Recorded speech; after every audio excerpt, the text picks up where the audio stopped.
Si des Québécois d'origine marocaine retournent chez eux pour profiter du boom économique du Maroc, c'est en grande partie parce qu'ils n'ont pas trouvé ce qu'ils cherchaient au Québec. D'ailleurs, cette semaine, une étude du Conference Board lançait un cri d'alarme sur la piètre qualité de l'accueil qu'on réserve à nos immigrants. Chaque année, le seul fait de ne pas reconnaître leurs compétences ferait perdre jusqu'à 6 milliards de dollars au Canada. Selon cette étude, un immigrant gagne en moyenne 5 dollars de moins l'heure qu'un travailleur né au Canada. C'est sans doute ce qui explique ce désenchantement à l'endroit du Québec que Luc Chartrand a constaté au Maroc.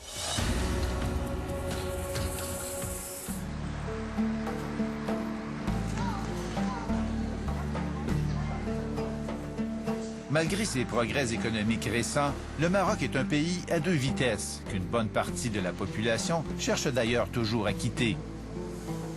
L'analphabétisme, la pauvreté, celle des paysans comme celle des taudis de Casablanca, le fossé se creuse entre le Maroc qui bouge et celui qui reste à la traîne. Les Marocains qui reviennent de l'étranger sont souvent confrontés à une culture qui leur paraît rétrograde. Construire une route, c'est quand même plus rapide que changer la mentalité de quelqu'un. Je veux dire, construire une route, c'est quand même c'est A plus B égale C. Je veux dire, il y a des méthodes, il y a une technicité à faire et puis voilà.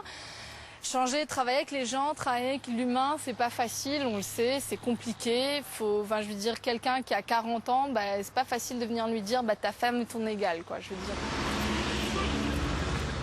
Yasmine Smires a quitté Montréal pour travailler auprès des enfants des quartiers déshérités de Casablanca. Elle mesure à chaque jour ce qui sépare encore le Maroc de la modernité. C'est extrêmement difficile. Une femme qui rentre, qui a vécu pendant 10 ans, 15 ans dans un milieu complètement ouvert, surtout au Québec, où il y a un féminisme qui est quand même assez bien implanté, etc. Retourner dans un pays comme le Maroc, où on a vraiment... où la femme a des droits, c'est sûr, c'est pas un extrême. Ça reste difficile au quotidien. Ici, on a la presse numérique, l'atelier de montage. Mounir El Adib a quitté un emploi de cadre chez Air Canada pour venir se joindre à l'entreprise de reprographie familiale qui connaît une expansion rapide et ouvre des succursales dans plusieurs villes du Maroc. On imprime jusqu'à 3 mètres de large, puis après elles sont collées en bande.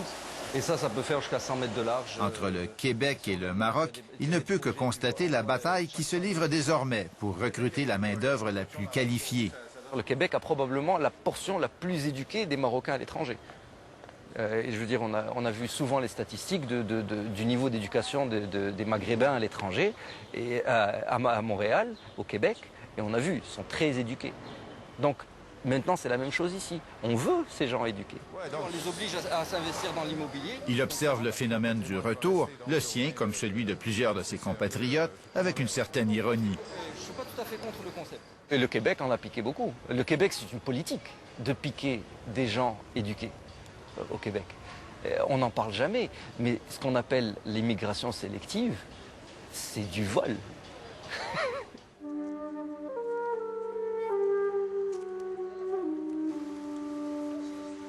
Le gouvernement marocain a décidé de ne plus se laisser faire. Il fait des pieds et des mains pour séduire ceux qu'on a baptisés les MRE, les Marocains résidant à l'étranger. Un ministère leur a même été dédié. Un Marocain du Maroc plus un Marocain du monde donne un Maroc des meilleurs. Cet été, le Maroc a invité à Ifrane 500 jeunes de la diaspora pour y effectuer un retour aux sources et parler d'économie, de culture et de l'avenir du Maroc. Parmi eux, la Montréalaise Yasmine Abdel-Fadel, 20 ans. Elle est déjà engagée pour le Maroc. Elle fait du bénévolat pour lutter contre l'analphabétisme dans son pays d'origine. Je suis impliquée dans un organisme qui s'appelle Pour un Maroc meilleur. Parce que je suis née au Maroc, le fait que j'ai quitté le Maroc assez jeune, je me sens redevable envers ce pays qui m'a donné une culture si riche et qui constitue qui je suis, ma personnalité. Je suis marocaine et canadienne et mon côté marocain veut que je m'investisse au Maroc comme je m'investis au Canada aussi. Le Maroc, dans cette émigration, essaye de ne pas être perdant. Destination des MRE et Nous essayons, dans le cadre de ce ministère, de mettre en place les dispositifs nécessaires pour des relations plus équilibrées, pour permettre plus précisément à ces compétences qui s'installent dans les pays d'accueil, de contribuer au développement du Maroc, pas forcément en revenant au Maroc, mais à partir de là où ils se trouvent. C'est un appel qui résonne chez beaucoup de ces Marocains de l'étranger. Ce soir à Casablanca, une rencontre entre des Morocco-Québécois.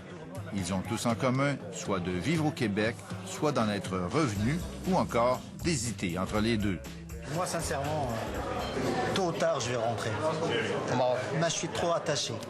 Ici, je suis trop attaché au Maroc. Je ne sais pas. Probablement, ça peut changer mon idée. C'est sûr que ça va changer, je vais voir. Mais je viens 2 fois, 3 fois, même par année ici, donc...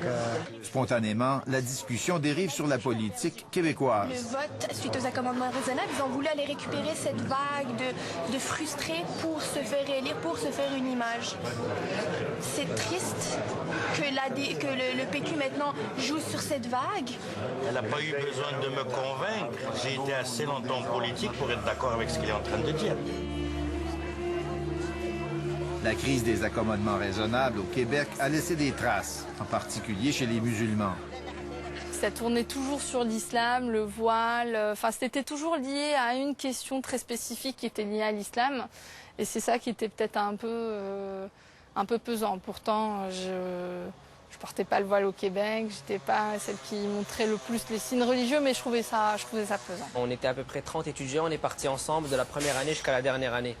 Et ce qui m'a fait très mal, c'est qu'on était 4 personnes issues de l'immigration, on était 2 Maghrébins, moi un Tunisien et 2 personnes hispaniques qui venaient du Mexique et de la République dominicaine. Et finalement, tous les, on va dire les Canadiens français, tous les gens qui étaient d'origine canadienne avec des noms qui sonnaient assez canadiens français, ont tous trouvé un travail, et un travail quand même assez agréable. Et nous, finalement, on a eu beau envoyer nos CV, on avait même parfois des qualifications meilleures et on ne trouvait pas de travail.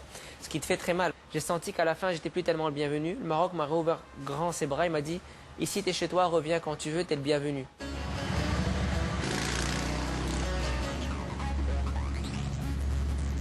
Khalid Mrini a choisi, lui, d'apporter sa pierre à la construction marocaine d'une manière bien à lui. Véritable missionnaire du hockey, il propage la bonne nouvelle sous les palmiers de Rabat. Après avoir fondé l'équipe nationale marocaine, il s'attaque aux infrastructures. On a copié le Centre Bell un petit peu, pas à la grandeur du Centre Bell, mais on a mis des loges quand même.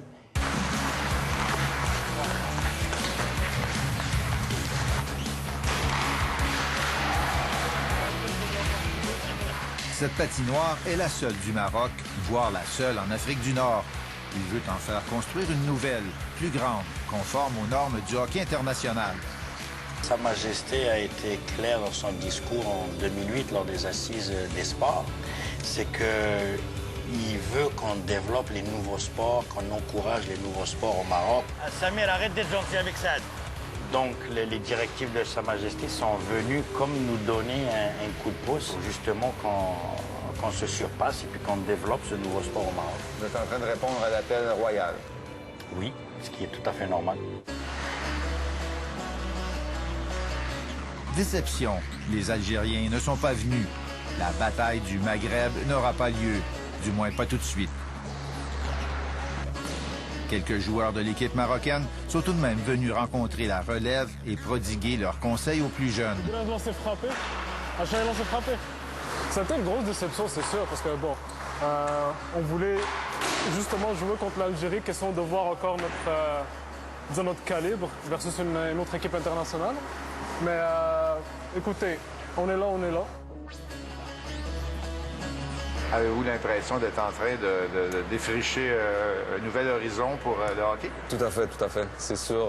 Écoutez, même on a vu des jeunes, on a joué aujourd'hui avec des petits jeunes, puis ils étaient vraiment contents. Et tu cours après. C'est vraiment ça. Le jeune capitaine, Saad Tafik, veut lui aussi suivre la vague et revenir s'établir au Maroc. Il y viendra, espère-t-il, enseigner le hockey. Je veux revenir. Je suis le fils de ce pays qui est parti ailleurs, qui a vu le monde, mais qui revient quand même chez nous. Une participation du Maroc dans un tournoi, que ce soit olympique, international, championnat du monde du Maroc, ce serait une visibilité pour notre pays. Donc Moi, personnellement, je le fais pour ça. Je le fais pour le drapeau, je le fais pour mon pays. Ça va nous permettre d'encore plus montrer le pays, d'encore plus lever le drapeau dans des places qui n'ont jamais été en contact avec le Maroc. Donc, pour aller jouer un tournoi au Népal, on pourrait aller jouer en Mongolie, quelque chose. La mondialisation, quoi. Faut en profiter. Dans cette histoire de mondialisation, les Québécois se retrouvent face à leurs contradictions. Dans les années 90, ils ont réclamé une immigration plus francophone et ils ont ouvert leurs portes aux Marocains, aux Algériens ou aux Tunisiens. Mais garder au Québec ces nouveaux Québécois, dans un monde de plus en plus compétitif, n'est plus comme avant une partie jouée d'avance. C'est aussi une affaire de grande séduction.